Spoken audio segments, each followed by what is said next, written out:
జై శ్రీరామ్. ఈరోజు ఆదోని శివారు భీమా కాలేజ్ దగ్గర 2 ఆటోల్లో అక్రమంగా ఆవుల్ని దూడల్ని కబేలాకు తరలిస్తూ ఉంటే అక్కడ కరుణ అనే వ్యక్తి విచారించి అవి కబేలాకు వెళ్తున్నాయని తెలుసుకున్న తర్వాత పోలీసు వారికి రక్షించమని చట్టరీత్యా చర్యలు తీసుకునాలని ఫిర్యాదు చేశారు. వెంటనే స్పందించిన ఆదోని పోలీసు వారు ఒక ఆటోని సీజ్ చేయడమే కాకుండా ఆవుల్ని పంజరాపోల్ గోశాల్లో చేర్పించారు.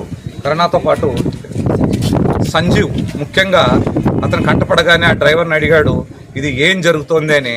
జరిగితే వాళ్ళు మూసానపల్లి గ్రామం నుండి దేవస్థానానికి చెందినటువంటి ఆవుల్ని అక్కడ ఊరి సోమేశ్వర్ అనే అతను కబేలాకు అమ్ముకున్నాడని చెప్పారు.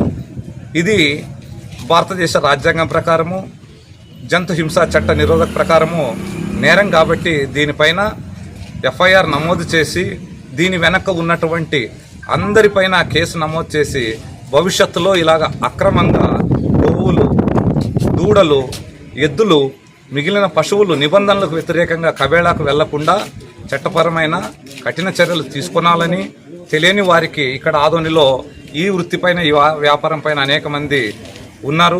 వారికి కూడా కౌన్సిలింగ్ క్లాసులు తీసుకుని చైతన్యపరిచి ఇట్లా అక్రమ గోవధ చేయకూడదని, హిందూ మనోభావాలు దెబ్బకుండా తీసుకొనాలని కోరుతూ ఉన్నాము. ఈ విషయంలో బజరంగ్ దళ్ రవికుమార్ కానీ, ఇక్కడ వివిధ సంస్థల కార్యకర్తలు కానీ, నేను విరాట్ హిందుస్థాన్ సంఘం నుండి రామాన్యులు రాష్ట్ర అధ్యక్షుడిగా వచ్చి మాకు న్యాయం చేయాలని ఇస్వి పోలీస్ స్టేషన్లో ఫిర్యాదు చేయడం జరిగింది. కొద్దిసేపట్లో మాకు ఎఫ్ఐఆర్ కాపీ నమోదు చేసి ఇస్తామన్నారు. ఇలాగే ఇప్పుడు తప్పించుకోపోయిన ఆటోని కూడా పట్టుకొస్తామన్నారు. కావున వెంటనే వారు ఇలాంటి చర్యలు తీసుకొని ఏదైతే బాధితులమైన మాకు భరోసా కల్పించే విధంగా కఠినమైన చర్యలు తీసుకునాలని, భవిష్యత్తులో ఈ ప్రాంతంలో ఇలాంటి అక్రమ గోవధ, పశువధ జరగకుండా చెక్ పోస్టు నిర్మాణం చేసి నిబంధనలు కఠినతరంగా ఇంప్లిమెంట్ చేసి పశుజాతిని కాపాడాలని, దీనికి ముఖ్యంగా ఆదోని డిఎస్పీ వారైనటువంటి శివనారాయణ స్వామి వారు నోడల్ అధికారిగా ఆ బాధ్యతలు వారికి ఉన్నాయి.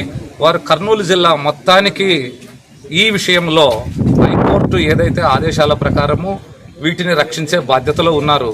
వారు కూడా అలాంటి చర్యలు అన్ని స్టేషన్లలో అలర్ట్ చేసి భవిష్యత్తులో పశువుల యొక్క వధ జరగకుండా, గోమాతలకు వధ జరగకుండా, హిందూ మనోభావాలు దెబ్బతినకుండా చర్యలు తీసుకునాలని కోరుతున్నాం.